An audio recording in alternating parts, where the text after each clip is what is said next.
another big game from you off the bench to close it out. Let's talk about yung performance mo and yung nagiging role mo sa team into helping Ginebra reach another championship. Ganun pa rin. Stay ready lang kahit anong minutes makuha ko. Extended minutes ako today. So, yun, step up lang ako and thankfully naman naka-contribute ako para sa win namin. Gaano ka laking bagay yung ganito ka-tough na series tulad ng Rain or Shine, talagang pinahirapan kayo, bugbugan talaga kayo. Gaano kalaking bagay ito, especially Let's go! what's expected to be another tough finals? Ano lang, kasi syempre, kahit paano na-prepare nila kami papunta sa finals eh.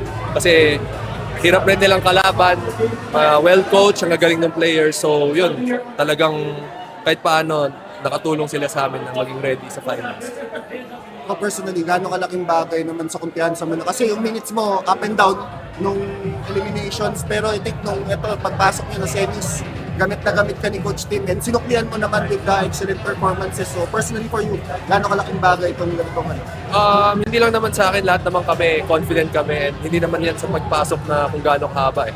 Confidence namin, kinukuha namin sa practice. So, kahit 5 minutes, 2 minutes, all out kaming lahat of the bench.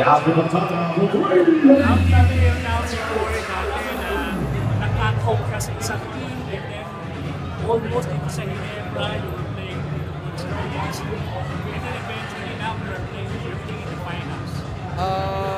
Siyempre siyempre sobrang saya ko and grateful ako kay Lord na nabibigyan ako ng ganung opportunity, lalo na sa Ginebra. So sana tuloy-tuloy and yun, mag-step up lang ulit ako.